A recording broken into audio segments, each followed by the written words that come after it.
Supercars could lower its horsepower to help alleviate engine costs that can exceed $120,000. The current Supercars field is split between 5-liter pushrod Ford and GM V8 engines and the 5.6-liter Nissan quad-cam unit that powers the Altimas.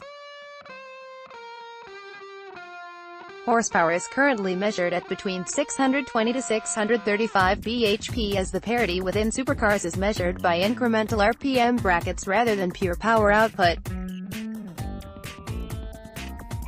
But those figures could be lowered as part of ongoing cost containment in supercars. According to Supercars CEO Sean Seymour, rising engine costs is a big-ticket item for the series to address, as it could help attract manufacturers currently put off by the existing technical expectations. Anything we can do to save money that doesn't impact the show for fans, but also improves racing, we want to do, Seymour told the Below the Bonnet podcast. Linear Springs, it's a perfect example of how we arrived at that. It's unbelievable that the engine builders and teams, with the exception of Nissan, which is an overhead cam engine, get pushrod engines to do what they do. They're on the limit and they're extremely expensive to build.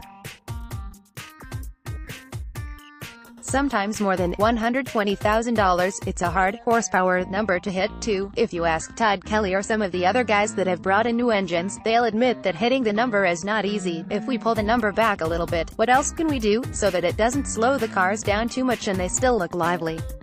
Those discussions are going on. We know that if we can be more reasonable in our expectations of what horsepower we want an engine to achieve, and how long we want that engine to last, then we can start to have broader conversations. Different engine types are technically allowed by the Gen 2 Supercars regulations, but the only genuine attempt to stray away from the V8 was Holden's V6 twin-turbo, and it was shelved back in 2017. Seymour maintains that forced induction continues to be a potential way forward for supercars, and that it does not have to mean the end of the V8 engine. The thing that I feel we got a little bit lost on was that a turbo engine meant that it couldn't be a V8, he added.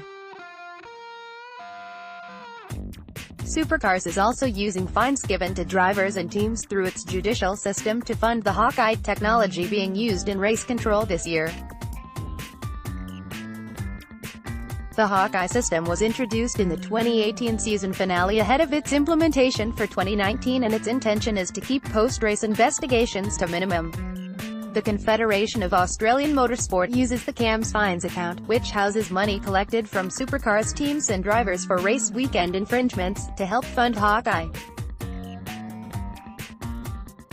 Seymour said, "Honestly, what we're doing with the fines account this year is we're using it to help fund the implementation of Hawkeye. The reason that I'm pushing Hawkeye so much is that if I put my fan hat on, having the technology that enables us to settle any disputes or penalties in race is really important." Seymour says the system is working well, and adds that the race control decision-making process could even become part of the broadcast in the future.